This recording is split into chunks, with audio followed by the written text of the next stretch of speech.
izhodišče za kaj takega nam ponuja knjiga Zagovor svobodnega trga. Že naslov je seveda zelo pomenljiv, vemo, v katero smer gre. To knjigo smo namreč izdali skupaj z založbo Družina, Inštitut Karantanija in pa Katoliški inštitut oziroma Fakulteta za poslovne vede pri Katoliškem inštitutu.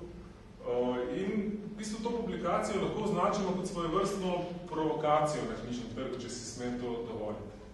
Namreč iz več razlogov, pa če samo nekaj navedem. V bistvu v Sloveniji ta čas ustvarjanje socialistične miselnosti.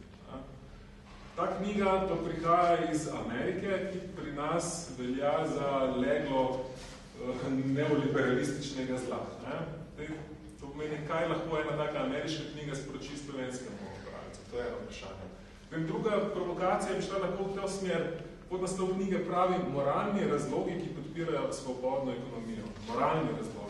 O morali v Sloveniji govorite znova politično skoraj nekorektno. Kaj bomo zdaj mi z moralo prišali. In tretja provokacija avtor knjige je katoličan, pa ne samo katoličan, katoliški duhovnik, ki se izreka o vprašanjih ekonomije in v Sloveniji, kjer imamo problem z umeščanjem katolištva v javni prostor, je to ena provokacija več, ki to knjigo dela še dodatno zanimivo. Seveda pa je knjiga tudi velik izziv katoličanom samim, da razmislimo, kako na svobodni trg dejansko gleda družbeni nauk cerkve, v čem vidi njegove prednosti, pa tudi slabosti, ki potrebujejo neke etične korektive.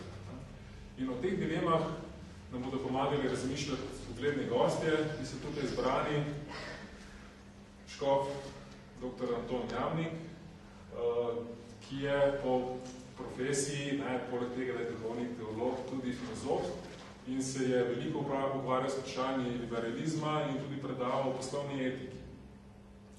Potem je dr. Žigan Dolšek, dekan Fakultete za poslovne vede pri Katoliškem inštitutu, tudi vodi inštitut pri Fakulteti za poslovne vede in je v bistvu tudi na nek način v sodelovanju z njim, smo izdali to knjigo. Magister Andrej Nagrič, doktorant na Teološki fakulteti v Ljubljani, direktor Inštituta Karantanija in pa pisac spremne besede v tej knjigi. To pomeni človek, ki je v bistvu najbolj poglobljeno se ukvarjal z vsebino te knjige in pa naš direktor Tone Rode, človek, ki ima bogate izkušnje z poslovnim svetom doma v Sloveniji in pa še prej iz nekih širših okvirov, ki seveda presegajo to domačijsko zaplotje Slovenije, v katerega smo zaprti. Pa mogoče za začetek prvo postavljam čisto tako vprašanje, kako je dozorela pobuda za izdajo te knjige? Pa mogoče kar vse tri, ki ste sodelovali pri tem, mogoče začnemo z gospodom Andolškom, ali pa z Andrejem. Mislim, da je Andrej pisal. Gospod Langič, prosim. Hvala za besedo, dober večer, lepo pozdravljeni. Zelo veliko tehnih stvari bo že povedanih v tem uvodu. Kot po eni strani se moramo zavedati, da literatura, ki prihaja iz ameriškega prostora, mogoče ni vedno povsem aktualna za evropski prostor, pa mislim, da tega ne moremo reči za zagovor svobodnega trga. Iz vsaj enega razloga. Tudi v Ameriki deluje in močno prisotna katoliška cerkev, katoliška misel in ta katoliška misel želi biti prisotna v vseh sferah družbenega življenja, tudi v ekonomiji. In knjiga avtorja, duhovnika Roberta Sirika je poskus, kako povezati katoliško misel, družbeni nauk cerkve in pa aktualne probleme, ki se odvijajo na področju ekonomije. Ker je tudi slovenski prostor močno prežet s katoliško kulturo, smo bili mnenja, da je ta knjiga zelo pomembna za Slovenijo v tem trenutku. Več razlogov je za to. Po eni strani vsi opažamo, da Slovenija v ekonomskem pogledu se je znašla v težavah. Da tranzicija, čas po osamosvojitvi ni prinesel tistega gospodarskega napredka, kot smo ga pričakovali. Mi se sprašujemo, kje so razlogi. Marsikdo meni, da so razlogi poleg neurejenih strukturnih reform tudi v morali, v sami kulturi družbe. In delo, ki govori o moralnih razlogih, ki so pomembni za delovanje svobodnega trga, je vsekakor aktualno za Slovenijo v tem času. Po drugi strani, kot katoliški prostor se moramo zavedati, da sam družbeni nauk katoliške cerkve večkrat uporablja zelo odprte pojme, ki jih je težko uskladiti s sodobnimi pojmi v pravu, v politiki, v politologiji in v ekonomiji. In vedno je izziv, tudi za sam Sveti sedež je izziv, kako uskladiti pogled anglosaksonskega sveta na družbeni nauk cerkve in bolj kontinentalni pogled, evropski pogled na družbeni nauk cerkve. Evropski pogled je prej ko ne precej zaznamovan z načelom socialnega, je obremenjen oziroma je pod vplivom prisotnosti močnejše vloge države v ekonomskem življenju. Anglosaksonski pogled pa večji poudarek daje na osebni svobodi posameznika. Te razlike izhajajo iz različnosti v kulturi samega razvoja tako političnega kot ekonomskega sistema na kontinentu in v Združenih državah Amerike. Lahko bi rekli tudi, da je sama knjiga aktualna ta trenutek, ker želi, govorim zdaj bolj z vidika samega inštituta Karantanija, ker pade v samo zbirko izzivi svobode. V tej zbirki je šlo že več kot 14 knjig, ki so vse posvečene vlogi svobode za ekonomsko in za politično življenje družbe. V pripravi so še 3 knjige in knjiga Roberta Sirika je pomembna, ker avtor misel, ki jo opisuje v svoji knjigi, tudi živi. In inštitut Acton, katerega soustanovitelj je, ima močan vpliv na družbeno življenje Združenih držav, kot tudi na pastoralno dejavnost ameriške cerkve in širše. Vpliv inštituta Acton se širi po svetu in poudarja predvsem to, da katoliška misel mora biti prisotna ne samo za zidovi, za domačimi zidovi, za zidovi domače hiše, za zidovi cerkva, ampak da mora biti katoliška misel prisotna tudi v vseh drugih sferah življenja. V ekonomiji, ki danes obvladuje najpomembnejši del javnega življenja, kot tudi v pravu in politiki. Samim avtorjem sem se letos imel priliko 2-krat srečati. Prevod v slovenščino je drugi prevod, prehiteli so nas samo Italijani. In sam prevod v slovenščino je v skupnosti podpornikov Actona doživel velik pozdrav. V Michiganu meseca junija se je zbralo več kot 1000 udeležencev iz 85 držav, mnenjskih voditeljev, verskih voditeljev. Srečanje je bilo zelo ekumensko in lepo je biti v skupnosti, ki si prizadeva širiti, omogočajo bolj človečanski pogled na trg, na svobodno ekonomijo. Zato mislim, da je to delo za Slovenijo ta trenutek pomembno. Torej, spodnali še dobro istočnico, torej Acton Institute je tudi eden izmed sodelavcev oziroma na fakulteti za poslovne vede imamo z njimi tudi navezano stalno sodelovanje v obliki bodisi raznih publikacij, tudi videomateriala, ki ga uporabljamo v samem poslovnem oziroma učnem procesu in ravno zaradi te dodane vrednosti, ki jo Acton Institute in njegov ustanovitelj Robert Siriko nudita mladim. In to je, da jih uči, kaj pomeni svoboda, da je torej rešitev v človeku samem in ravno to idejo Acton Institute to dobra udejanja tudi drugod po svetu. Naprimer, v Afriki imajo zelo pomembno inicijativo izgradnje osnovnih šol, kajti zavedajo se, da neizobraženo prebivalstvo ne more seveda skrbeti za sebe, ne ima priložnosti ustvarjanja dobička, ne more skrbeti za svojo družino in tako dalje. In brez izobraževanja, brez samoiniciativnosti, brez zasebne pobude, se tudi ni razvoja.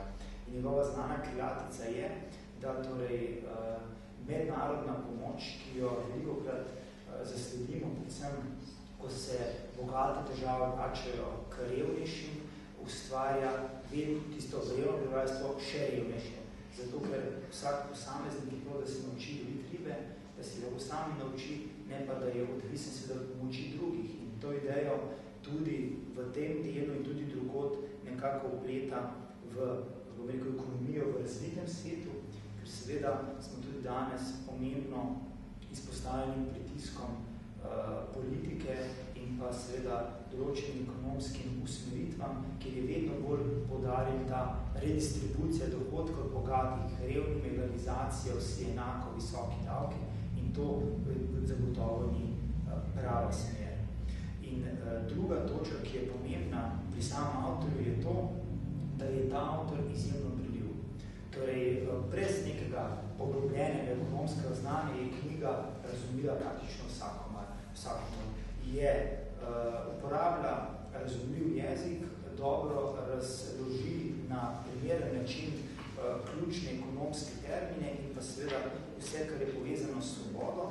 In ne nazadnje naj zaključim to misel z tistim, kar sam občudujem pri samem avtorju. In to je, da svobode brez etične naravnanosti, svoboda brez etične naravnanosti nima nekega vodila. In ravno to je tisto, kar nas knjiga poleg samih ekonomskih zakonitosti uči. In to je tista dodana vrednost, če želite tudi družbena nauka cerkve, katoliške cerkve, da v nas vsaka posameznika uterja in nas seznanja z načeli, ki mora priznavati vsak tisti, ki dobro misli in želi delati dobro. Gospod direktor, bomo vi umestili knjigo v naš knjižni program. Lep dobro večer z moje strani tudi, jaz sem zelo vesel, da smo lahko to knjigo dejansko umestili v zbirko, v kateri je šla zelo odmevna knjiga, tudi provokativna, če želite, Zmagoslavje razuma, v kateri mečemo novo luč dejansko na zgodovinsko perspektivo razvoja samega svobodnega trga. In dejansko potrjujemo, da tisti tako zvani mračni srednji vek ni bil to, če bil zametek tega, kar imamo danes, predvsem v okviru tistih mladih mestnih držav, ki so nastajali na italijanskem polotoku. Zdaj, glede knjige same, zelo sem bil vesel, da smo jo lahko vrstili, predvsem zato, ker malo provokativno, res bi se strinjal s tem, odstira pogled na enega od temeljev družbenega nauka cerkve. V kontinentalni Evropi normalno poudarjamo pač razdeljevanje dobrin, kot eden izmed temeljev. Ne govorimo pa o ustvarjanju dobrin. In to ustvarjanje dobrin je tudi eden izmed, če ne, ključnih temeljev družbenega nauka cerkve, ki pa naj se zgodi v okviru samoiniciativnosti, podjetnosti, v okviru etičnih krščanskih temeljev. Vedno enem drag prijatelj je rekel, če bi se v Sloveniji hotel o nečem pogovarjati, bi morali zapraviti 15 minut, da razjasnimo pojme. Ker drugače govorimo o različnih stvareh. Ta knjiga razjasni mnogo pojmov. Kaj je kapitalizem za vsakega od nas? Kaj je tržno gospodarstvo? Kaj je socialna država? To so vsi pojmi, ki bi jih morali razjasniti, če bi sploh hotel priti do nekega skupnega imenovalca. Ta knjiga odgovarja na marsikaj z tega področja. Jaz bi predvsem poudaril to, da dilema kapitalizma je predvsem ta, ali gre za zasebni ali za državni kapitalizem. Eni, recimo, Kitajska prakticira državnega, lahko razumete tudi kot partijskega. V Jugoslaviji smo zašli neke umestne poti, ki pa niso daleč peljale. Ostaja nam pa torej sama iniciativa, lahko razumemo to kot, to opredelimo kot demokratičen, tržen in socialen kapitalizem, vsekakor pa gre za sprejem tržnih zakonitosti, ki so orodja, ki pa potrebujejo okvir, niso nič drugega kot orodje in da se to orodje pravilno razvije in da ima v samem jedru in v bistvu človeka, so ti okviri potrebni. In na ta okvir odgovarja družbeni nauk cerkve. Ne smemo pozabiti na to, da dejansko je družbeni nauk cerkve izhaja že iz prvih vrstic Svetega pisma, kjer je Adamu rečeno, da prvič je svoboden in je ustvarjen kot svoboden človek, ki se lahko odloči, da ne bo sprejel Boga. In drugič je imenovan za gospodarja te zemlje. In jaz bi tukaj opozoril še na neko zanimivo opredelitev te knjige, na področju distribucije dobrin. Normalno govorimo o razdeljevanju nečesa, kar je nekdo drug ustvaril. Ampak v okviru družbenega nauka cerkve je tudi zelo pomembno poudariti vprašanje lastništva. Družbeni nauk cerkve poudarja, čim več lastnikov, to je družbeno dobro. To je recimo podpora malega podjetništva, lahko pa tudi zadrug, kjer se združujejo ljudje, ki so gospodarji, lastniki svojega imetja in so tudi za to odgovorni do družbe. To je bistvo družbenega nauka cerkve in jaz mislim, da ta knjiga v bistvu vnaša neko ravnotežje v prostor, da samo govorimo o redistribuciji nekega premoženja, nekega skupnega imetja, ki ga potem razdelimo med druge, ne govorim pa o razvoju samoiniciativnega podjetništva in ustvarjanja dobrin v okviru moralnih etičnih temeljev. Na to pa ta knjiga odgovarja. Zavzema se za v bistvu lastniško, ne pa najemniško družbo, da če tako rečemo tudi na nekaj. Točno to. Gospod Javnik, kako ste pa vi kot recimo temu nezainteresiran bralec, ker tukaj smo bili vsi na nek način zainteresirani za to knjigo, videli to publikacijo. V čem ste prepoznali recimo njeno dodano vrednost in pa recimo aktualno za slovenski sedanji trenutek? Ja, dober večer vse skupaj. Hvala Bogomirju, ki je to organiziral. Število ni tako važno, okrog 15 ljudi pravi, da je to najboljše število za pogovor, tako da mislim, da to ni ključnega pomena. Masa je itak vedno malo. Knjiga je pravzaprav zame, ko sem jo prebiral, prejšnji teden sem jo dobil, sem jo skušal na hitro prebrati, ker me to zanima. Pravzaprav, da sem duhovnik ljudi, take teme, kar malo predrzno. Se govor svobodnega trga, pa en duhovnik, so to ugledni ekonomisti, gospod Rodej poznajo razglede po celem svetu, da bojo v Braziliji, Argentini, ne vem kje. Gospod Nadošek tudi, magister Naglic sodeluje z inštitutom, pa tudi sam dela doktorat. Meni se zdi, gledajte, najprej potrebno to. Knjiga je nujno potrebna, jaz upam, da je bodo še prebrali, da se bo še o tem pogovarjalo, pisalo, ker to, kar je enkrat pisal Robert Petkovšek v komentarju Velike družine, danes se zelo moderno omeniti, jaz se ne bom spuščal na področje ekonomije, ker bom nično neumno spovedal, pač bolj na ta etični vidik. Govorimo zdaj kar moderno, vsi politiki ne vem, kdo reče, da rabimo etiko in moralo, druga pa nič, kaj pa to je? Pa nišče ne ve. In je napisal Robert lepo, da je to nek vakuum. Vakuum, moderno to omeni in se mi zdi razumevanje pojmov, ker vsaka resna etika pelje tudi do vprašanja metafizike. In to je pa vprašanje, kdo in kaj je človek. In zato sem v tej knjigi zasledil res zelo lepo je povedano jasno, pa tudi preprosto, berljivo je tudi, namreč vidi se, da ima ta človek en fundament, da ni se česa izhaja, da niso to samo neke floskule, ki so v tem trenutku moderne, ampak da ima, kot ste že povedali prej, pred sabo te osnovne principe krščanskega socialnega nauka, ki gredo od začetka Svetega pisma pa do zadnjih enciklik na to temo. Druga stvar, ki bi rad poudaril, je morda, gledajte, da ko to apliciramo na slovenski prostor, gospod Bogomir je omenil liberalizem in s tem, ko so se ukvarjali tudi daleko še naprej, v Sloveniji liberalizem v plemenitem pomenu besede ni liberalne stranke, ni tržnega gospodarstva.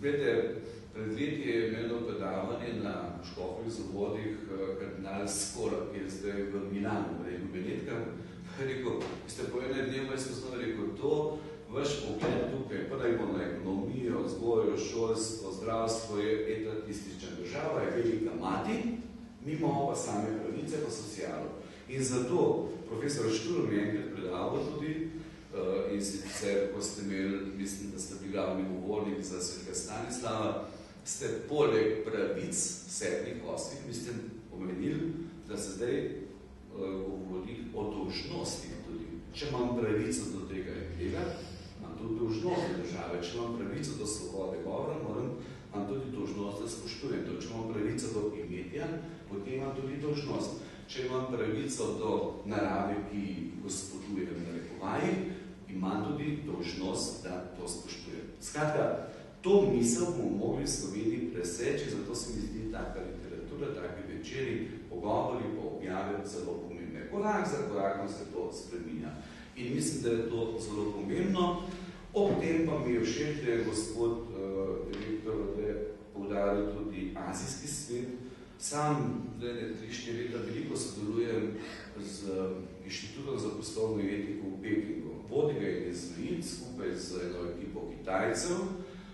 Odlično sodelujejo, ustanavljajo zdaj svoj center v Hongkongu. Kaj je namreč? Ti podjetniki, pametni podjetniki, tudi Putin je upeljal religijo in etiko, ne? Zelo pragmatično. Naš apostolski nunci Jurkovič je rekel, to ni naljivska, še ne vem kakšne, ampak ker je videl, da če bo neka prava pamet, zdrava pamet, pa če bodo neke vrednote, bomo tudi gospodarsko uspešni. In na Kitajskem je zelo podobno. Ko sem bil sam januarja, tam je 3 tedne v Šanghaju, po Pekingu, je to tema na najboljši univerzi, pekinški tudi predava, da so videli najposebne darove, da vidijo, da vse možno, če ne vem kako ne. Ampak genialno to dela. Res genialno. Zato se mi zdi, ta knjiga mora dati misliti in upam, da bo dala komu misliti, da je bo čim več ljudi prebralo. Jaz bi jo postavil, pa ne vem, naredil reklamo za vse direktorje, pa ne družina že itak ima. Ampak še drugim skratka, da bi vendarle to upoštevali, ker v Sloveniji imamo ta etatistični pogled, potem zgodilo se je, imamo še vedno monopole, gospodarske, glavna lastnina je itak še vedno v rokah, ostala je pa šla v roke peščice ljudi.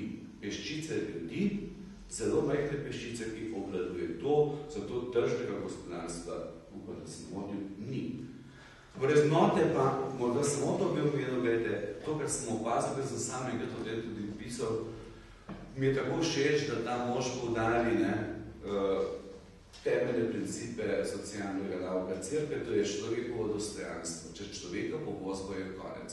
Drugič, skupno dobro, prizadevanje, to so te dolžnosti do države, družbo, v kateri živim, in skrb za človeka v času, individualizma in pragmatizma, to se mi zdi zelo pomembno.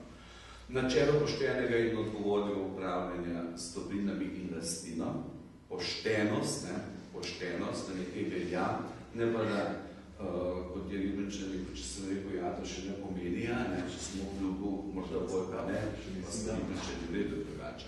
Načelo subsidiarnosti upošteva človeka. Pasivnost posameznikov na področju gospodarstva, onga, tretjega. Sredno štvetno pravi, da se pišeš prvi letnik, se zanima za službo. Ne pa, ko boš na konc 5. letnika, da bo prišel nekdo na plan. Volontiraj na leto, 2. To bo treba prehoditi pri nas. Kar etatističen pogled pomeni, država, velika mati, bo nekaj prinesla. Kdo pa država? To smo mi. In zato bo treba to miselno spremeniti, no po načelu načkova Šuštere se sistem zelo hitro spremeni, miselnost pa veliko bolj počasi. Ampak korak za korak šolstvo, mislim, da je to zelo pomembno, poslovna fakulteta, inštitut, mediji, da se to produkuje. Potem pa opcije za revne, seveda načelo tudi Američan John Rawls, ki je liberalc, tak zmerno mi je rekel, mi je prav revolucija naredil s to knjigo, in sicer teorija pravičnosti in poštenosti, zavarovati tistega, ki je v najslabšem položaju. Ker ni problem trg, ni problem vrednot, ter je včeraj sem na omislil, pa je Japec je kupil, na televiziji je bilo, ki veste, da na to uspešno podjetje vsi vejo, ko je študent, da so ravno štrajkali takrat na filozofski dobiček. Dobiček ni slaba stvar. Normalno, da ustvarja dobiček. Lastnina. John Locke se to pismo govori, da je lastnina pomembna. In moderno podjetništvo in to, kar mi je ta kolega iz Kitajske dal, je vedno, če participiraš, si udeležen v nekem podjetju, potem bo to tvoje. Čutil boš, da moram tudi jaz nekaj narediti in da sem nagrajen in vedno je poudarjeno, da nekdo da čim več iniciative v to, da bo neko podjetje vredno. Torej, iz te pasivnosti, pa da bo kar nekaj padlo z neba, je potrebno iti v situacijo, spremeniti v glavi, jaz se moram boriti, ustvarjati, narediti nekaj.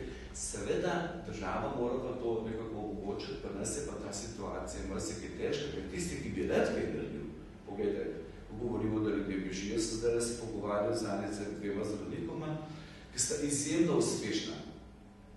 Pa recimo Peter Rožič je zvit, ki je če je kdo zelo uspešen, pa res tak, žal se ga tisti, ki sedijo na stolčkih, bojijo. In to bo pa treba Se to ogledalo, ki nekaj nastavljajo od zunaj, tudi kaže, da s tem svobodnim trgom pri nas nekaj ne štima, če smem tako reči. No, ravno te dni je bila objavljena znova ta lestvica, na kateri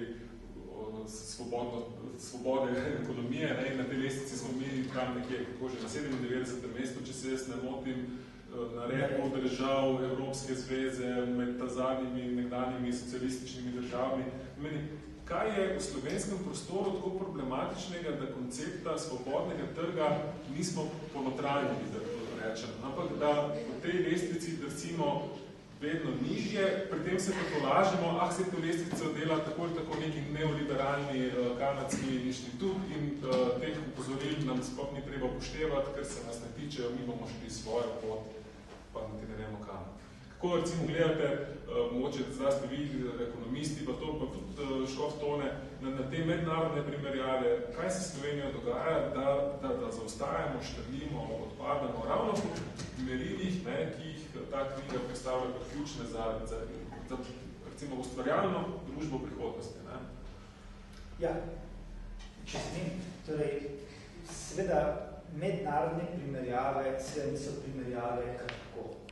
To ni neka garažna raziskava, ki je bila otvorena, ampak je le vzeti večina uspešnih ekonomij in po teh merilih očitno sodimo tja, kamor ne zdajo. Mogoče je razlog za to, mogoče sta razloga za to seveda dva. Eno je, da v Sloveniji smo znani, ko se ocenjujemo sami sebe, da smo mogoče bolj pesimistični, kot pa dejansko bi morali biti. Tako da tukaj seveda dajem to možnost puščam odprto, da mogoče, da smo se ocenili preslabo. Drug razlog je pa seveda, oziroma je pa verjetno treba verjeti, da nas področenih merilih uvrščajo res pač na nareb svobodnih ekonomij. In pa če se ne dotaknem samih elementov, je to normalno, saj naši ekonomisti, ki še danes po 15 oziroma 15 praktično 22-30 letih naslavljajo kot ministri prve slovenske vlade, govorijo, da se je treba usmeriti na vzhod, da je Evropa brez veze in da se moramo pač usmeriti na tista tržišča, kjer vlada še vedno enopartijski sistem, socializem, nesvobodno ekonomsko misel in tako dalje. In druga stvar, kar je pa seveda so pa te elementi, po katerem nas ocenjujejo in tudi druge države ocenjujejo. To so pa jasno. To je obseg državnega aparata, torej državnih inštitucij, poseganje države v zasebno iniciativo, nefleksibilen delovni trg dela, prevelika regulativa, negativni odnos do tujcev, torej vse, kar je tujc želi kupiti podjetje v Sloveniji, ne tako ustanovitelj, vsak decidero, ampak da kupi neko firmo, smo že se bojimo. Ja, pa bo treba sedež v Sloveniji, pa dobavitelj bo slovenski, pa levo, pa desno. Torej, vse to Če se dodamo še davčni primež, ki se stopnjuje. Tako. In recimo izvajanje pogodb. Potem v Sloveniji je bila folklora, torej vse je bilo podrejeno cilju. In mi, če pogledam iz tega klasičnega vidika, ekonomskega, zelo surovega, bi rekel, da je v Sloveniji bil liberalizem zadnjih 15 let, kar se tiče seveda nespoštovanja oziroma gledanja dobička ali pa targetiranja dobička kot edinega cilja delovanja.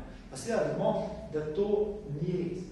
In tretja stvar, ki sem želel poudariti, je seveda ta stalna delitev socializem in neoliberalizem. Jaz sem bil član ene komisije na ravni Republike Slovenije, kjer smo pretresali ustavno spremembo, torej glede fiskalnega pravila. In tam, preden smo začeli, se seveda ta gremi začel okladati, kdo je liberalc, pa kdo je neoliberalc, pa kdo je socialist. In moj komentar je bil, meni vse, meni lahko je bil ne vem kaj, če konzervativec, ampak ključno mi je, kako moramo mi narediti po zdravi pameti. In komentar za zlato fiskalno pravilo je bilo, seveda, če kupim avto in se zadolžim, moram potem verjeti malo manj mesece, več nekaj na potovanje, zato da bom privrčeval in vrnil kredit. Država se tega ne spoštuje. In to, kar bi še posebej sam tudi svojih izkušenj dela v državni upravi, v okviru državnega aparata, poudaril je, da v Sloveniji si država tudi jemlje izredno pristojnost, oziroma se postavlja v nek nadrejen položaj tudi takrat, ko deluje na trgu.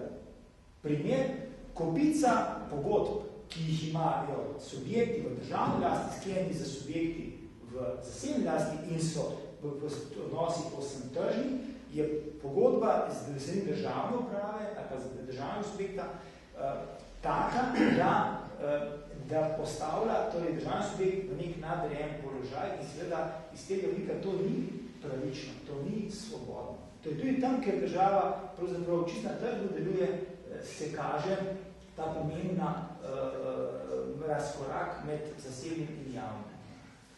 Tudi rektor, ja, jaz bi zelo dobrem razmišljanju gospoda Antoška dodal še to. Jaz mislim, da se sploh ne zavedamo, v kako regulirani državi živimo. Regulacija dejansko ubija vsako možno inicijativo. Glejte, jaz imam občutek, da dejansko, bom po domače povedal, še odšraufanje za ene žarance potrebuješ nek štempel, neko certifikat in učlanitev v vseh odvijalcev, menjavcev žarnic. A veste, to ubije vsako inicijativo. Jaz mislim, da trg je po naravi sociološki pojav, to je življenje. Tam so, če hočeš, da dejansko trg resnično deluje, mora biti preobilje nekih ponudb, preobilje nekih odjemalcev, ki nekaj izbirajo, nekaj pustijo odmret. To je pač cikl življenja in smrti. In to mi prepuščamo velikemu bratu, ki določa, kaj je prav in kaj ni prav. Privoščimo si malo več svobode. Poglejte, koliko je Cerkev rabila, da so sploh izprosili eno osnovno šolo v privatnem sistemu. Mislim, prepustimo nekatera področja svobodni inicijativi. Premalo nas je, da ne bi v bistvu razvijali samo inicijativo, podjetnost in talente, ki jih ima vsak Slovenc. Vsakega Slovenca je treba od mladih noče usmeriti na tisto področje, kjer bo on lahko največ doprinesel samostojno v svojem razvoju, pa tudi družbeno.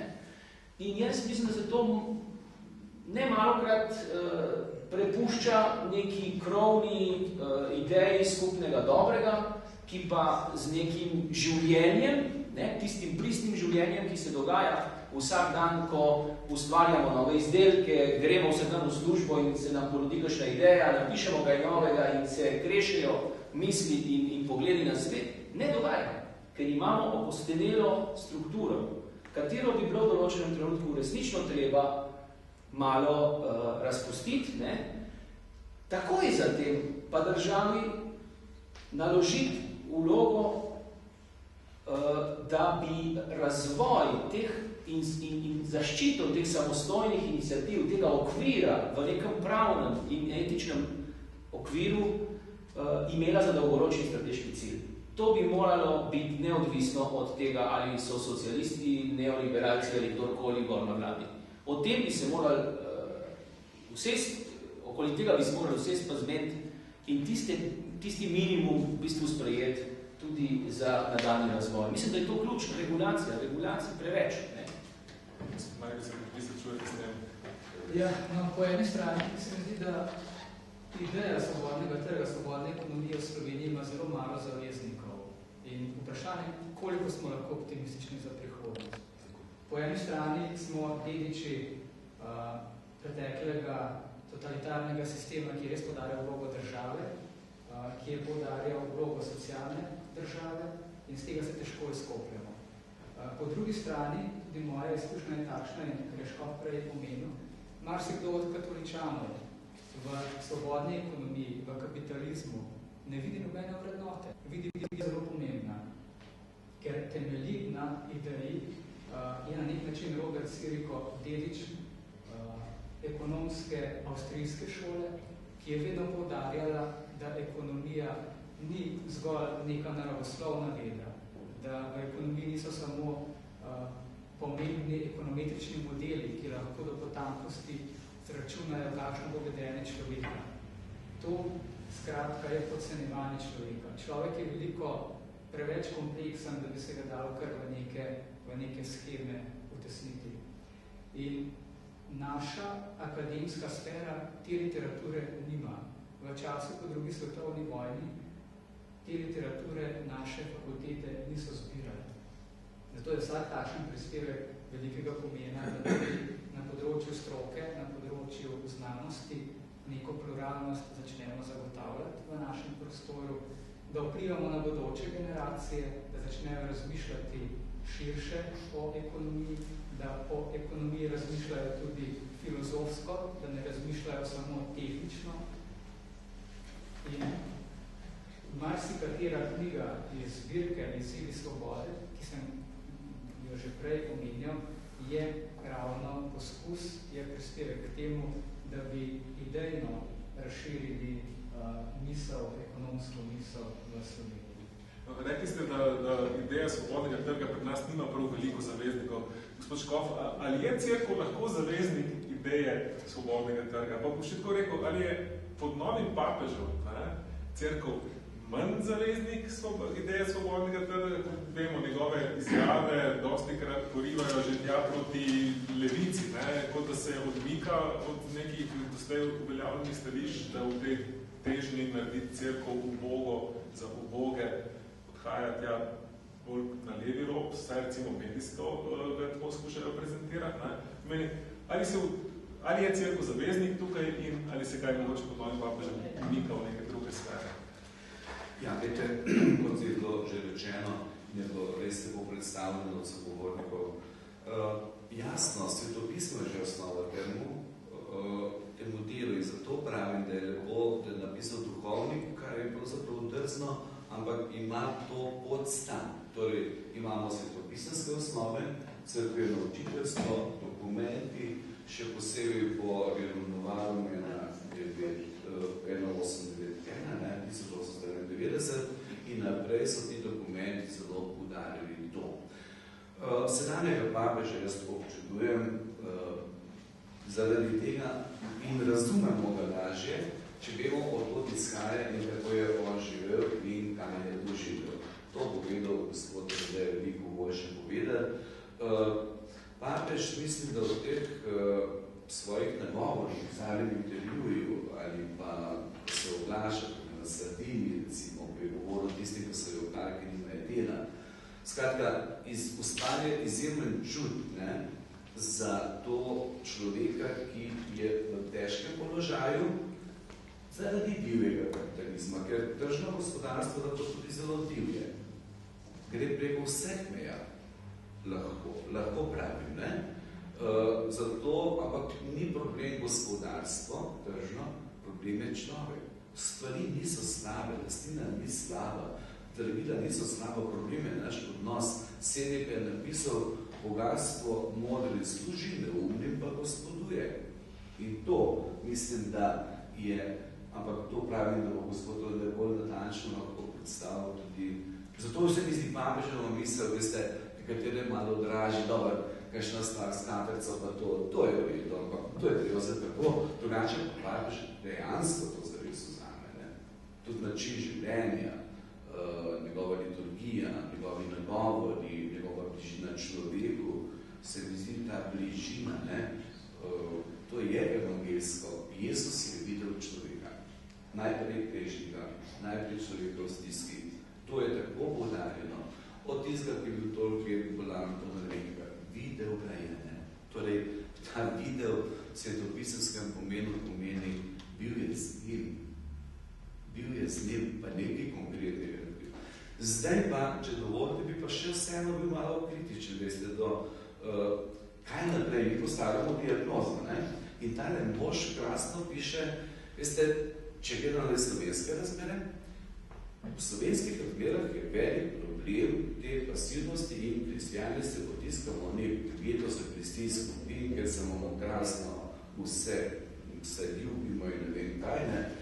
Ko pridem pa na delovno mesto, ko sem v politiki, ko sem po stranki, pogledajte, desne in leve, desne, veste, je zdaj nič ni toliko logika ideologije, ampak logika kapitala.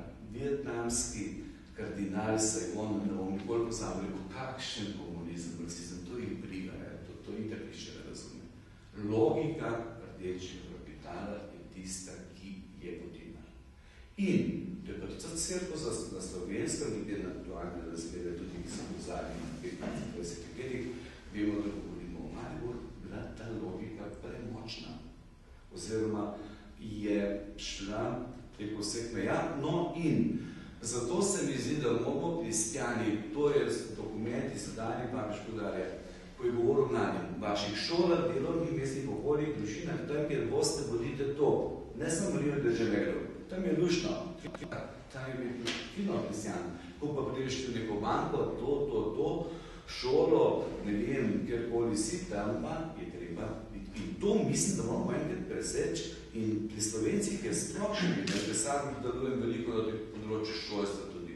Pa tam državni izpitni center, ker vodim na komisijo za filozofijo, vsi so neki tako, potem pogotoviš, da je ena tajnica maturitetne komisije, članica župnijskega sveta, tudi tajnica župnijskega sveta, ne župnija Kramlinsko, bom kako povedal, potem so ona, koliko imaš oni, in zdaj, ki se to poznamo, se pogovarjamo samo o Bogu. Pa vidim, tako druge je že malo sem naporno tudi vse skupaj, ne. Skratka, kaj hočem povedati, skrivamo se v tem geto in kristjani so mogli prebuditi, vemo, da so tudi nekateri kristjani, ki so bili na marsikajšnjih mestih, pa ni to krive glavni vpliv, ne, bili najbolj podkupljivi. V desnih, krščanskih strankah. Veste imena najbrž, jaz te bom našteval, ker potem pridemo na to ravno, ampak ti ljudje so za 10,000 ali pa zdaj kristjani, ki so v Jankovičem kabinetu. Poznam vse tih ljudi, ki so zelo bili župnijemo, za dobro plačati imamo, ne. Skratka, ali bomo tam, ker smo kristjani, ali ne, to se mi zdi ključnega pomena in tako bomo se oblikovali. Je pa možno nekaj, jaz sem prepričan, da je šolstvo tukaj zelo pomembno. Glede, osnovno šolo, koliko vedenje je bilo, o robotanju, jaz sem tista komisijo vodil, potem smo podpisali, je začelo se. Potem je pa ena novinarka, ki je ogromno robotana, prosila, če bi lahko sin prišel v šolo v Šušteja. Jaz sem rekel, pa sej, ga ja ne boste te postavili, se bodo čisto pravi možgane, že čisto majhne, ne bo ništa do droga. Ja je rekla, to sem pisala, zdaj ko tako ste pisali, ja, tako je bilo naročeno. Danes 95% člankov, vi to bolj veste, so naročeni, plačani. In ne predložili, ampak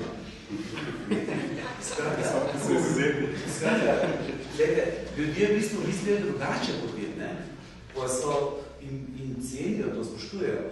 Zadnji primer, reforme tudi v osnovni šoli, kaj je upošteval minister, vse, kar se dogaja v školskih zavodih, da je tretji razred ocenjevanje, so povzeli polo iz Šušterja. doma je dnevni področje Šuštarjev Gradiščino, tudi potem pevske zbor ustanavljamo. In na ta način lahko malo ta šmisel, pa ta monopol, to utrbo monopolov, razrahljaš samo s pozitivnim. Kaj recimo fakultete za poslovne vede na tem področju? Škop vam je vrgel žogico. Kaj recimo fakulteta, Katoliški inštitut, tudi inštitut garantanja, tudi založba družine lahko na tem vzgojnem področju naredijo, da se te ideje v pravilni obliki seveda prezentirajo, da ne bo zagovornik svobodnega trga takoj označen kot neoliberalni ideolog, ki ima čisto na svojo agendo.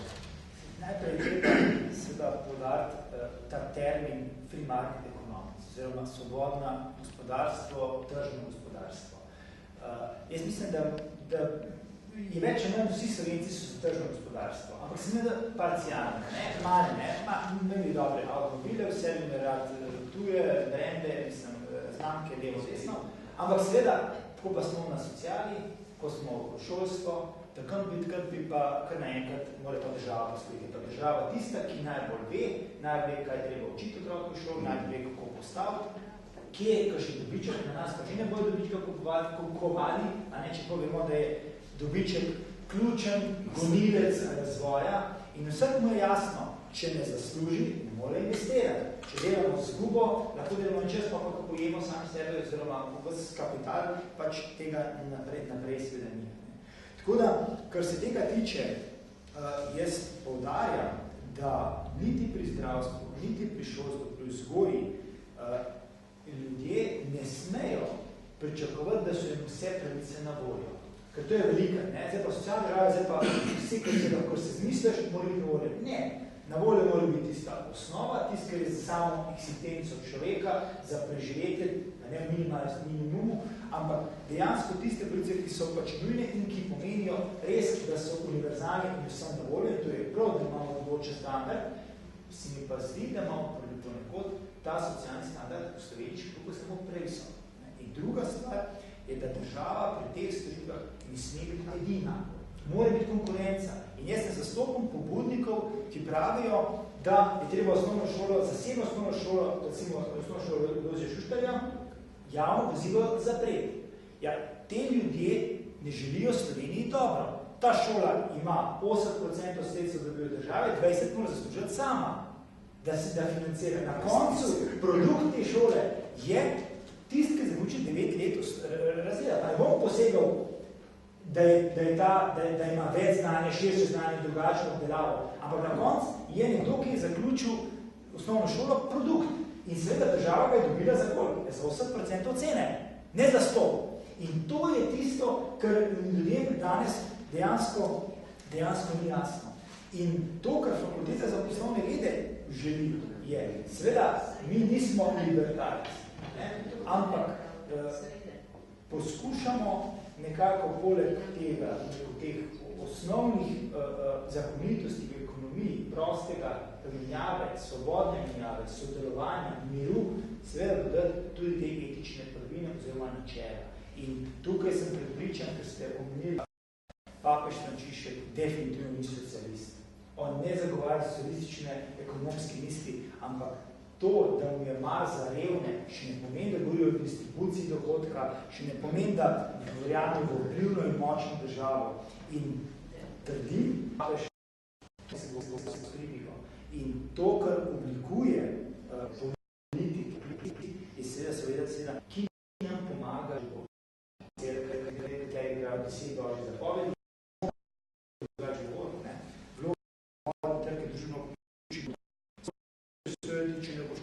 če ne upoštevamo namenov, ki jim sledi in vrednot, oziroma še ta točka, družbe in svobodo na gospodarskem področju za temeljno vrednot, in se pogovarjamo tudi na fakulteti za poslovne vede. In to bi mogli biti, da Cerkev pa seveda pravi, da pa zdaj pa morda smo podlagi tega, kar se tudi zdi, bolj privatne. Vlade funkcionirajo, fundraising so na podlagi tega. Osebna rast, to se mi zdi pa še posebej pomembno. Da podjetje spodbuja iniciative, ne bo jih uničuje. Da rečeš, da mi ti dobro idejo o dobrem članku, o dobrem projektu, o dobrem ljudem. Potem hvaležnost, pohvaliti drugega, dobro sem naredil, to v Sloveniji strašno težko naredimo, če komu kaj rada, bomo že našli pa staro mama, ki je narobe naredila. Svoboda, posebna svoboda je dostojanstvo, svoboda je pa tudi zahtevna. Svobodni trg je zahteven, to ni hec. Veste, ko je ta se kupi, on naredi zelo rekel temu študentu, to, da vidim parkirate na Filozofskem prvič za tujem prostoru, da zbudu na policija zapelje, drugič pa svoboda ni to, da vi kandirate, kar hočete, ampak da naredite, da čutite tudi neko odgovornost in spoštovanje drugih, to se mi pa tudi zdi zelo pomembno, pa samo spoštovanje, ta ena zdrava samozavest, lahko nekaj naredi. In pravo vodstvo, na katerikoli področju, tudi cerkvi, mora to spodbujati. Mi bomo pa zdaj spodbujali tudi naše poslušalce, če imajo slučajno kakšno vprašanje na to temo.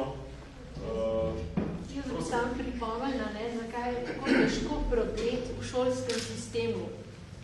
Do 6. 7. leta se že formira nekak pogled. In borba je za volivce.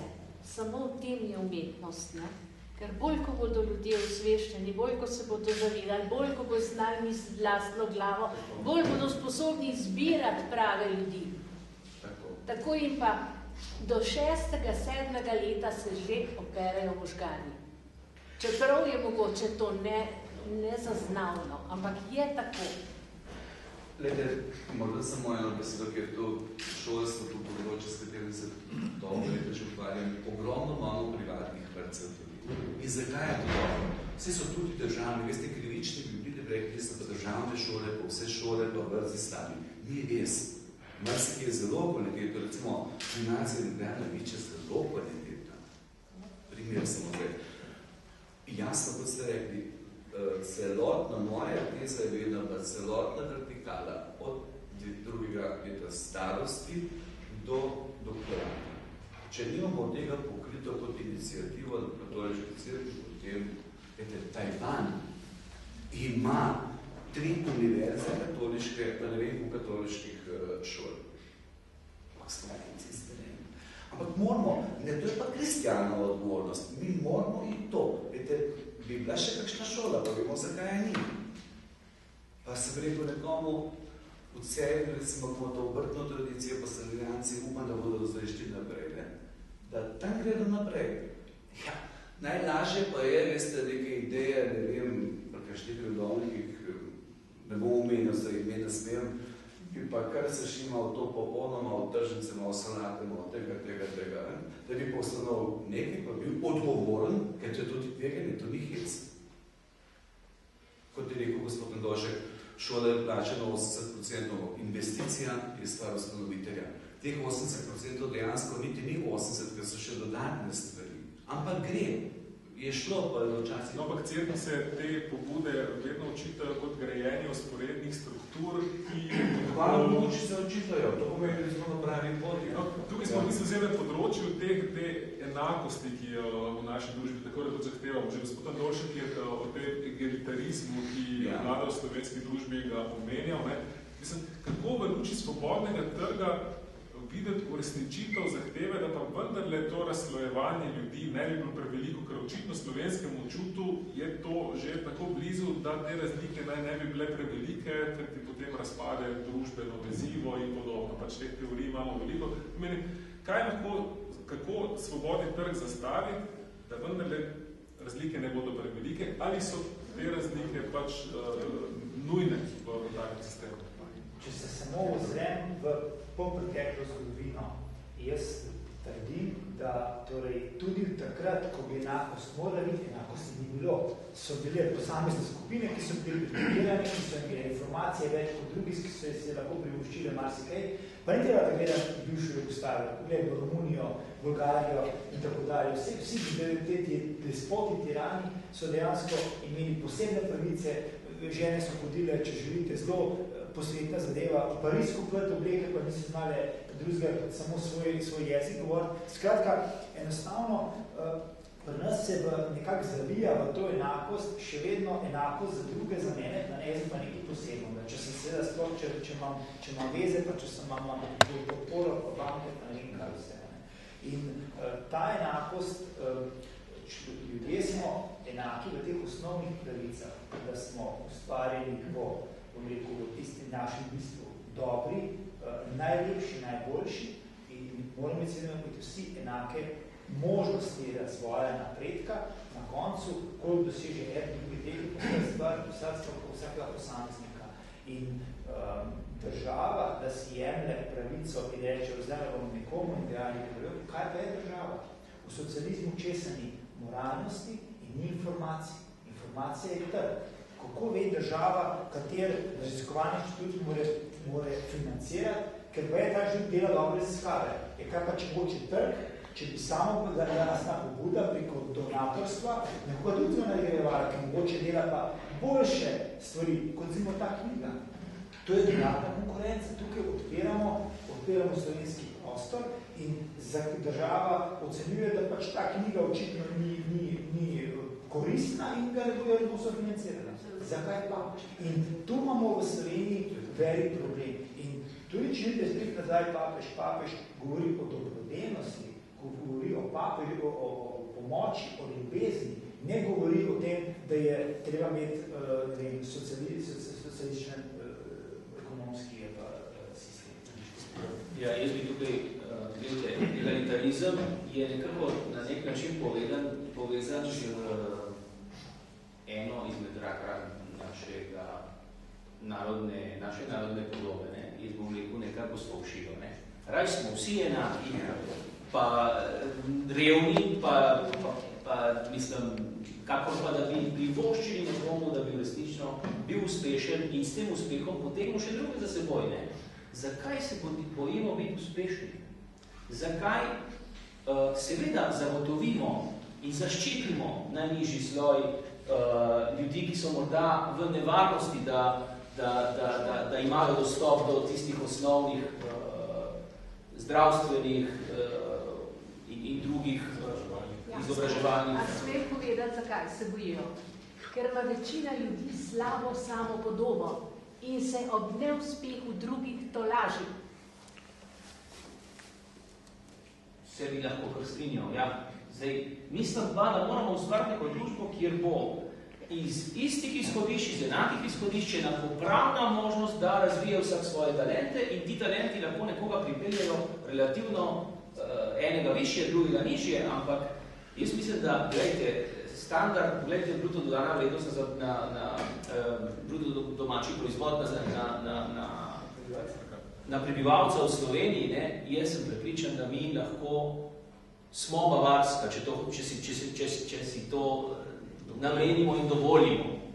Pa ni treba, da imamo nekako, ne vem kako velika podjetja, ampak razviti moramo tiste dobre ideje in jih pustiti, da zaživijo in se razvijajo v polnosti. Samo to. Eni bodo delali za tiste, ki so imeli to idejo, drugi bodo pa morda živeli od neke postranske dejavnosti, ki se oplaja od te večje. Pa morda tudi samostojni podjetniki na področju trgovine ali boh večesa. Mislim, to različno. No, sam trg deluje na tej predpostavki, da smo neenaki. Če bi vsi enaki, potem trga ne bi potrebovali. Ker kaj se dogaja na trgu? Tja prihajamo z željami, s povpraševanjem, tam vidimo, kakšna je ponudba in ljudje si prizadevajo za čim boljšo ponudbo, da bodo v tej ponudbi prepričali kupca, iskalca storitve ali blaga, da vzame njihov produkt. Se pravi, da trg nas sili v neko srečanje, v spoštovanje do bližnjega, v to, da smo nek kooperativen sodelujoč del družbe. In kaj je večje zdravilo za to, da je družba manj egoistična, da je bolj povezana, da bolj sodeluje kot sam trg. Seveda pa mora država pri tem poskrbeti, da se na trgu ne manipulira, da se ne zavaja z informacijami, da tisto, kar rečemo iz krščanske antropologije, nagneš človeka slabemu, posledica izglednega greha, da se te stvari regulira, da se maksimalno emelijo. Se pravi, trg in neenakost, pravzaprav gre se zelo skupaj in lahko zelo lepe rezultate dosežete. Blagostanje družbe. Samo pogledamo gospodarskega ministra. Kaj je njegov program dela? Hodi po Sloveniji in obljublja 50 milijonov evrov državnih pomoči. Zakaj pa? Oziroma, kdo pa je se vprašal, odkot bo pa dobil denar? 50 milijonov, to je četrtino tistega, kar želi država vzeti več čez 2 meseca preko zakona o davku na nepremičnine. Zakaj more nekdo pomagati komu, pod kakšnim pogoji? Kako pa on ve, da ravno neko podjetje potrebuje državno pomoč? Taki ljudje je želi takih pomoči. Tudi, če se ni rekel državna pomoč, se mi je pa, da so se jim pa rekli ugodni krediti državnih bank. In če smo ravno že pri davkih, pogrešam zelo odkrito debato. Dodatni davek je vedno dodatna represija države, je vedno dodatna nesvoboda, je dodatna prisila in je zmanjševanje zasebne iniciative. Ko sem delal na Ministrstvu za finance, sem delal seveda z ljudmi, ki so danes vodijo našo državo in njihovo razmišljanje je bilo takrat, pa danes je enako. Bomo dvignili davek za 1% točko, itak ob centri spaljivosti, vemo, kaj ekonomisti, kaj to pomeni, a ne? Vse ostali promet bo enako, bomo sve zaslužili 1% več davčnih prihodkov. Ja, ni res. Ljudje se prilagajamo in nehamo trošiti, nehamo investirati, začnemo vrčevati in seveda iščemo druge priložnosti. In če se dotaknem zelo aktualne teme, to je zakon o davku na nepremičnine,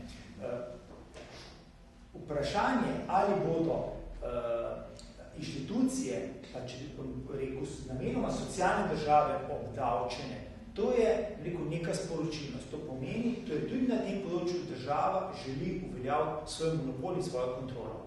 Ne glede na to, ali je stopnja 0,05, ali 0,1, ali 0,5, ali pa 5%.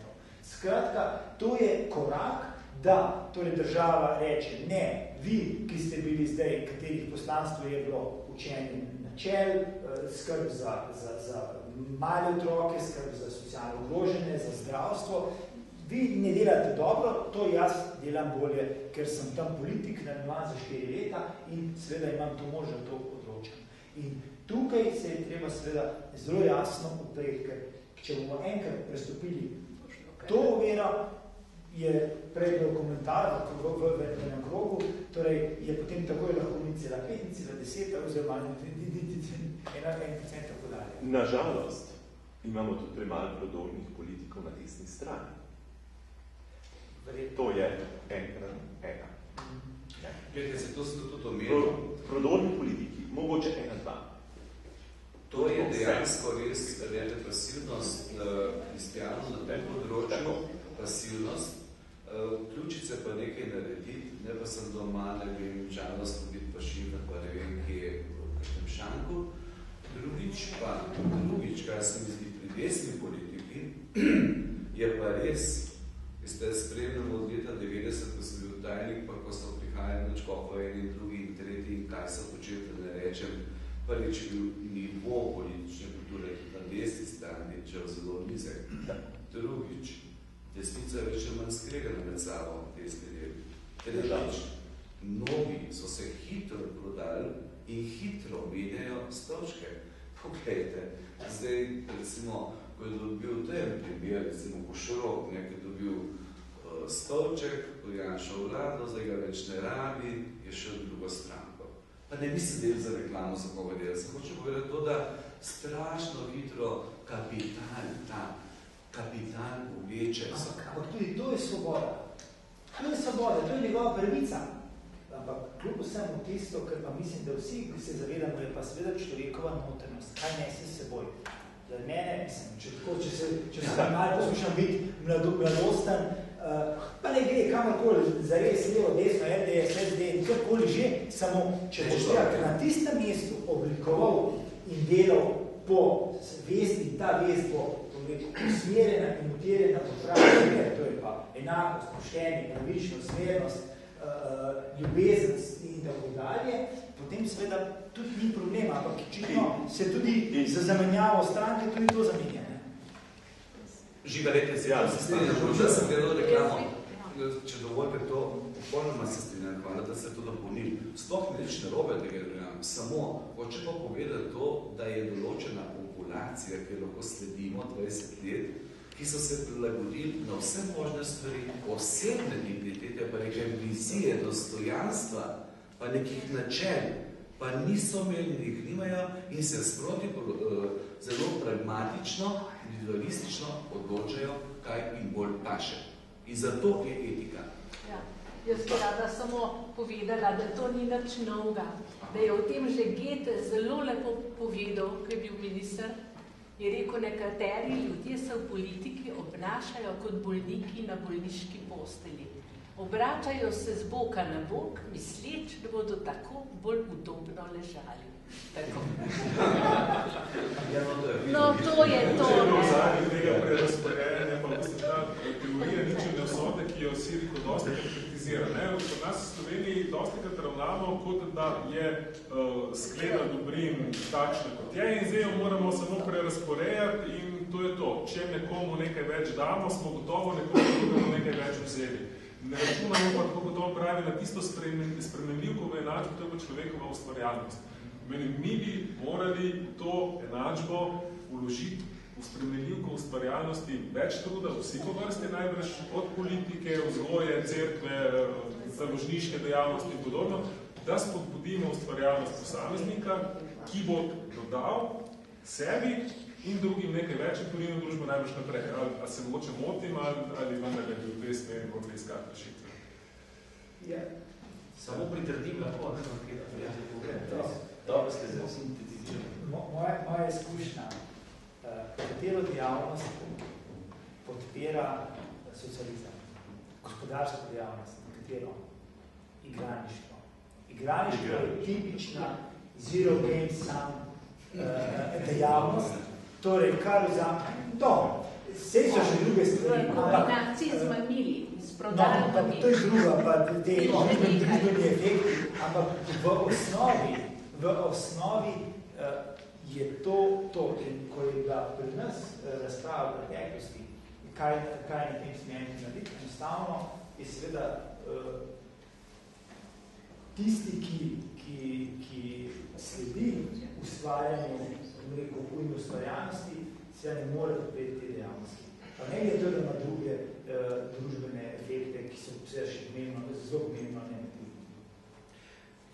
Glede, meni se zdi, to, kar je škoda in kar tudi pri duhovnikih, kristijanih pa pri duhovnikih tudi spodbujemo, da bi kaj prebrali. No, oprostite, ja. Da bi nas Najprej, da bi nas vzgajali v vaši fazi, mislim, kot potrošnike in kot voljivci oziroma državljane. To jaz posebno pač pogrešam. V redu je sveto pismo, ampak pač za današnji čas. Osnova sveto pismo, to je vsak. Ja, da bi ga nam prilagodili, no. Veste, ko imamo vizitacije, jaz sem za Ljubljano odgovorom vprašam 3 stvari sigurno. Se odgovor, da bom povedal, kaj dobim, ampak vprašam ga, kako je z njegovim zdravjem, je v redu, kolesterol, če ima 50 kg preveč, da ima vzkušnja, pa 30. Potem ga vprašam, kako je z duhovnimi vajami, a je bil, da je bil zadnjič, in tretjič, katero knjigo ste prebrali zadnjo. Tle pa ne bom povedal odgovora. Še tist, kar poštamo škofije dokumente, škofije podobnega. Skratka, najprej moramo začeti pri sebi, pri škofih, pri duhovnikih, bogoslovcih, po vseh naprej. Zato sem vesel, da imamo take perspektivne bogoslovci, ki študirajo. Pa veste, kaj je problem? Prite pa moj Erasmus program. Pri teh ne moramo dobiti študal tujino, za ston. Ni kandidatov, ker je treba delati, če je študene, pa če je štekam. Ni, se pravi. Na fakulteti smo lansko leto mimo Erasmus programa peljali enomesečno vizitacijo tujih študentov, mislim, bilo je 8 oziroma 9, in pripravil program z tujimi profesorji, z študijo podobnih, mislim, da Bogoslavija razuma, debato o knjigi, se jo mogli najprej gledati, potem je bila odprta razprava, torej vsebinska, ekskurzije tudi, predvsem pa, mislim, da 2 oziroma 3 tuji profesori, ki so tudi govorili o svobodni ekonomiji, o trgu, o pogledu na krizo, tudi iz tega vidika družbenega nauka cerkve in tu so popolnoma manjkala sredstva države. Ja. To je bilo stvar, ki smo jo sami ustvarjali, ker smo ocenili, da je to koristno za naš študente kot za duhovniki, poleg verskih resnic, jasno, Svetega pisma, ki je na prvem mestu, bi mogli večji poudarek dati pri veroučencih, na zgodovini, na tradiciji, na naši kulturi. Tega manjka pri nas. Ne? Posebej pri duhovnikih, lepo ste povedal, gospod Škov, premalo preberejo, s tem se strinjamo. Ne? Žiga, to, kar ste vi povedali, se mi zdi zelo dobro. In osnovno pa podjetem, Ja, prostite, prekinil sem vas. Ja, in vse je, poslušal sem stiš, malo ponavljal, ne. Vse je cool, vse je pri nas vse cool, ne. Ampak to je še nastavljati na nek nivo. Ja, samo tisto, kar je bilo v stični, za moje pojme, ni bil nivo. Ja. Lahko se mi to o tem ne strinjava.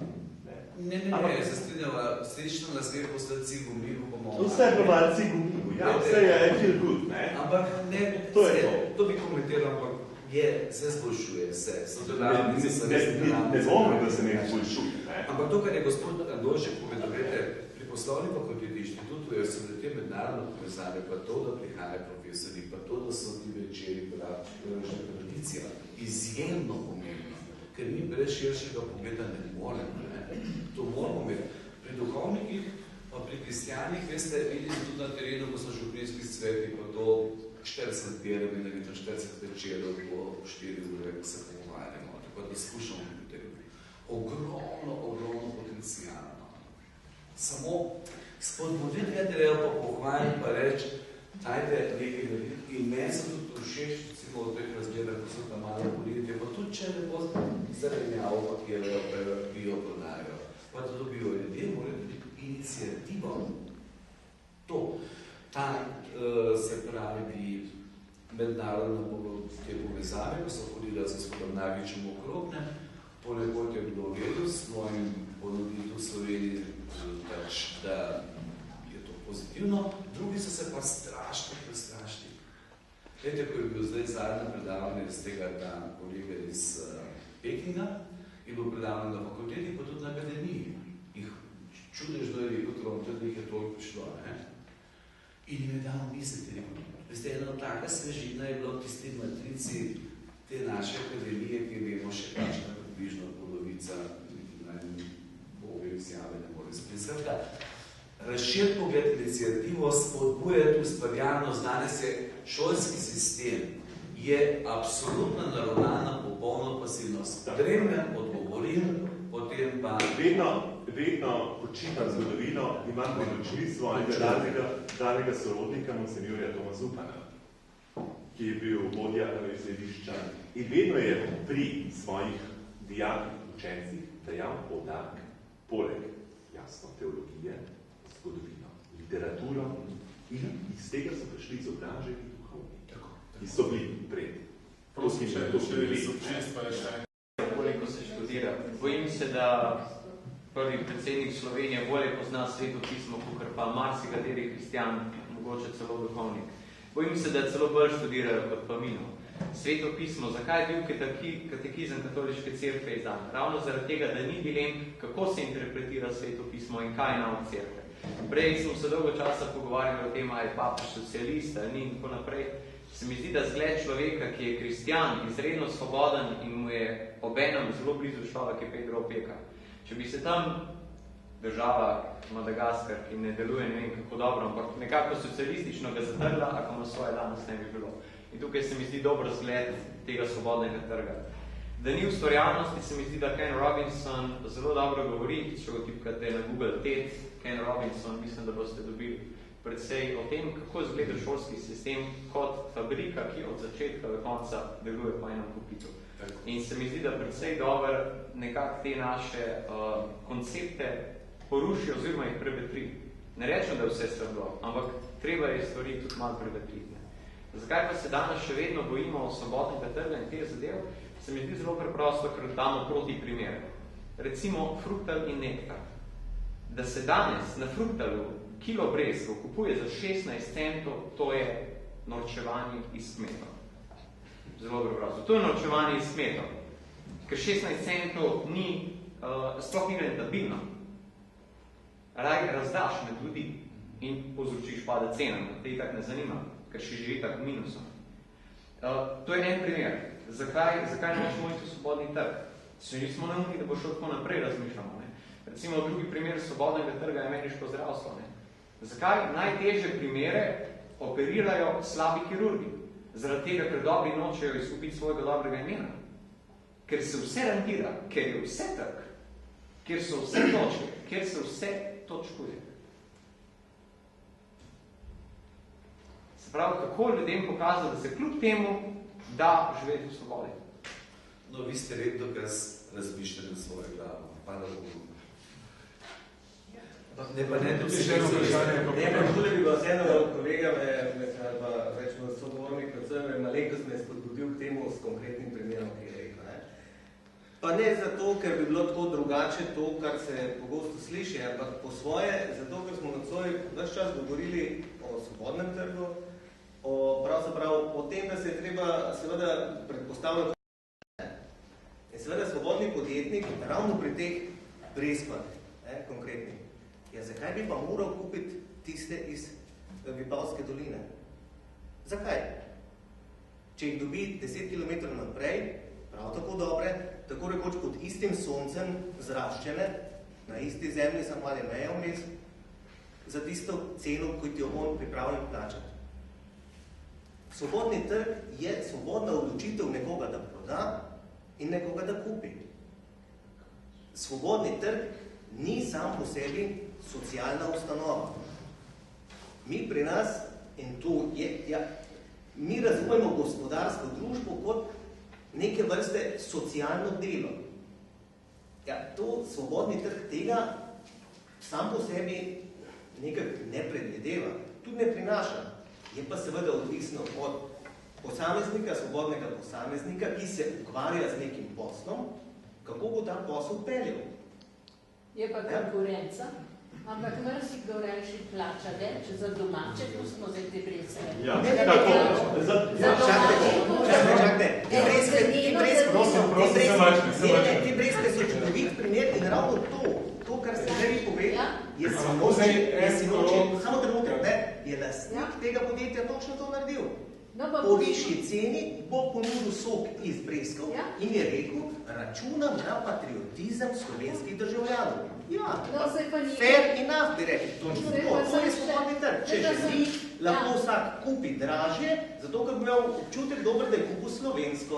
Zdaj pa samo še nekaj o Kitajski, ki je bila danes tudi omenjena. Blago z Kitajske, bluze, vse to je strašno poceni. Treba je ne vem kolikokrat uprati, ker so pa je neke zaščitne kemikalije. Ja, kemikalije. In kitajski delavec, kjer se pa blazno razvija komunistični kapitalizem, se pa zdaj bori tekstilni delavstva, da bi imeli vsaj 33 evrov mesečne plače. Zahtevali so 75, bili so 50 000 na cesti, zdaj so lastniki, komunisti, to je vse naše, pristali na 33, bomo videli. Ja, ampak zopet je vprašanje, Potem pa bomo zaključili, ker čas ne reče. Povedala in bo rajš plačevala dražje od Sunja. Evropa se jim ne bo odpovedal, se bo vsak Še eno vprašanje.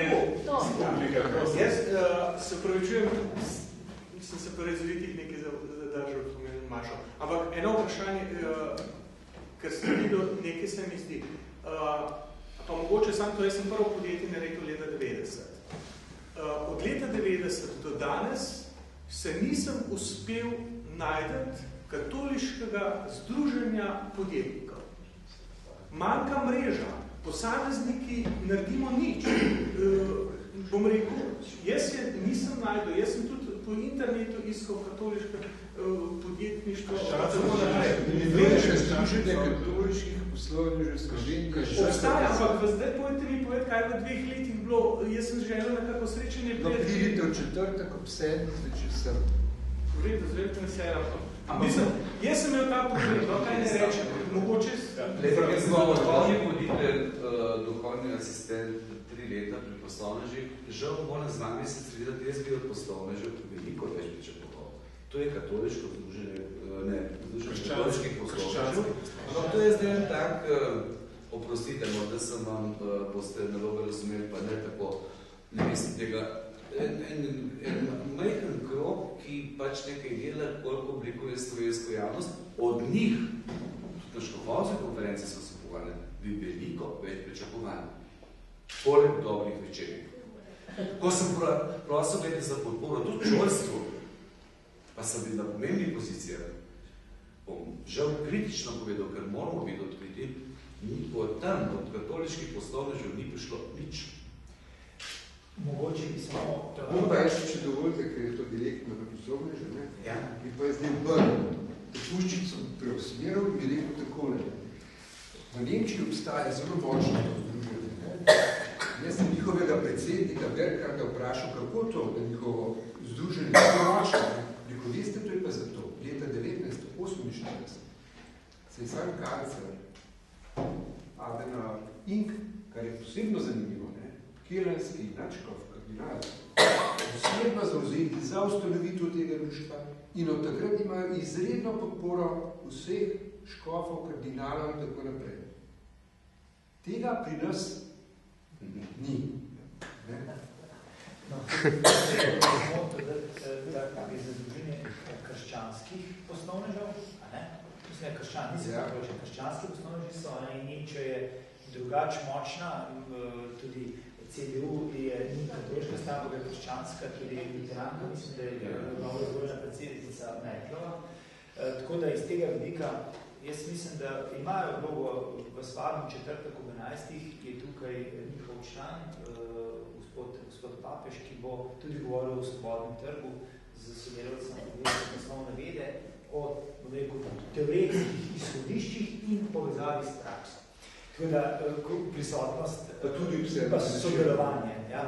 Kar se pa tiče vašega vprašanja, torej, zdaj smo, ne bom rekel nevarno, ampak zašli tja, kjer se seveda sami sebe ujamemo. To pa je, gremo v neko špico, torej, zdaj pa libertizem.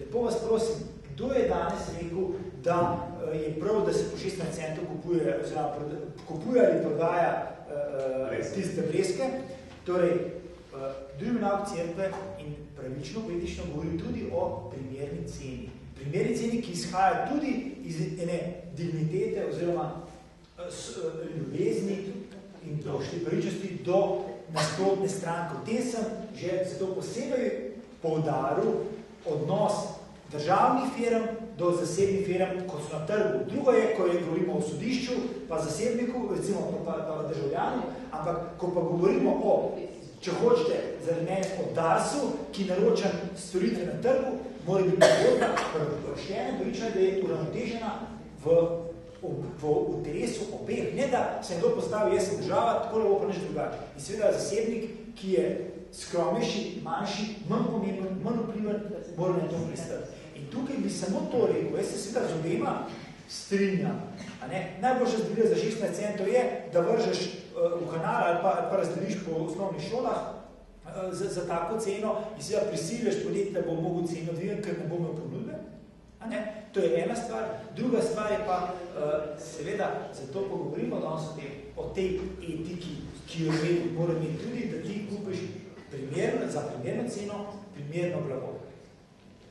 Ni pa treba, da se socialna osnova začel za to več, ker se tudi samo eno kratko misel v zvezi s tem, ker je konkreten, zelo zanimiv primer.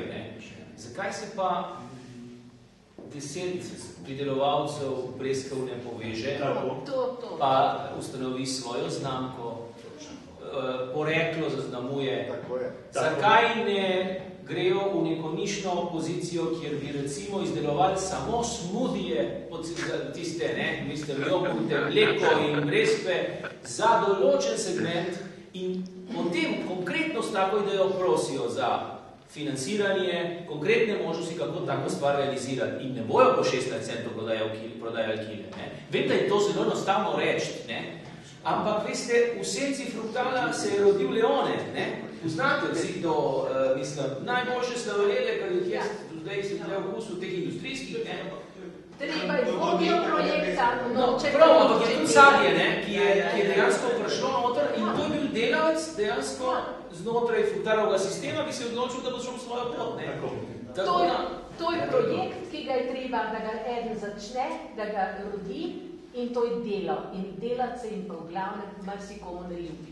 Ne, pomagati je treba, naučiti razmišljati na tak način, po moje, no. Prosim, no, še bomo zaključili včasih, ker ura je prav. Tej 10 kmetov se reče pa samo iniciativnost na malo višjem nivoju, ki pa predvsem manjka. Plus dodatne luknje, ki se, ali pa mogoče ovire, ki jih zdaj mi ne moramo videti z tega zornega kota. To sem hotel samo zaradi tega te brezpe, ker zakaj se bojimo tujih vlagateljev in recimo pri bankah ali pa kjerkoli, kjer je bilo potrebno. Zaradi tega, ker imamo negativne zglede. Ne? Recimo srpski nektar in naš fruktar. In to je problem, zakaj ta knjiga ne pride med ljudi in tako, ko imamo neke dobre ideje. Najprej mora cerkev jasno postaviti, kaj je nauk, cerkev povedati, potem se moramo povprašati, kaj so tisti proti primeri, ki nas odvračajo od tega, da bi sploh odprli tako knjigo. Ne kdo je bo kupil. Kaj so tiste stvari, ki nas odbijajo že avtomatsko, recimo ameriški slavi primeri in tako nakupovanje. Morda samo en stavek. Glede katoliških poslovnežev, ki sem tista 3-4 leta dosti vzgobil, veliko sem izpodbujal, pa tudi prednaval sem povsem možne doči. Žal, zdaj, ko ste omenili škofe, jaz mislim, da zdaj imamo tako obdobje predhodno, ampak škofe so pogledali škofska socialna akademija. Se pravzaprav on tisti, ki je ves čas vodo spremljal, spodbujal. In mislim, da ogromno tudi ta delanje v okviru tega socialna akademija. Prve ideje, nekoč stresove bi njega danes ne rekel. Načko stresove rekel, bi moramo to narediti. Pošiljanje v tujino, v Bruse so šli tudi, neko socialne akademije. To je treba narediti. Katoliški poslovneži pa v tem smislu, morda zdaj slabo poznanka zadnja leta, če bomo kakšno, nisem to sledil, ampak dobivamo obvestila, pa koliko jih pride, pa koliko jih je, a je več članov, ne vem koliko jih članov, samo, vete, če bomo škofe dobili to, absolutno bomo prili, absolutno. Mi pa, veste, ker pa nas celke podobno po državi, v duhovniku isto, da bodo rekli škofe pa to. Glavne pobude so vedno prišle s terena. Ni pobud. Mi moramo samo poslušati, imeti vizijo, ampak pričakovati, jaz to čakam na žurnalistskih svetih, povejte mi, kaj ne še naredimo. Vi ste tudi poslovna fakultete, ko so hodili in hvala Bogu, da odlično in inštitut deluje. So od ljudi prišle pobude, osnovna šola, pisali in česa, če ne bilo vas, ki so pisali, najbrž ne bi bila takrat odprta. Čim več pobud dajte, ne smete nam dati miru, da bomo bila, ne? Čim več pobud, da bi ob takem branju mogoče zaupanje v svobodni trg, ampak pravilno razumne svobodni trg s časoma, da raste. Kot je socialna akademija, recimo s tem tednom od prvih, nekaj prireditev prišla na 70, kako mogoče kažem svobodni trg na slovenskih teh zaživljen tak še malo ljudi. Dobro, hvala za naležbo.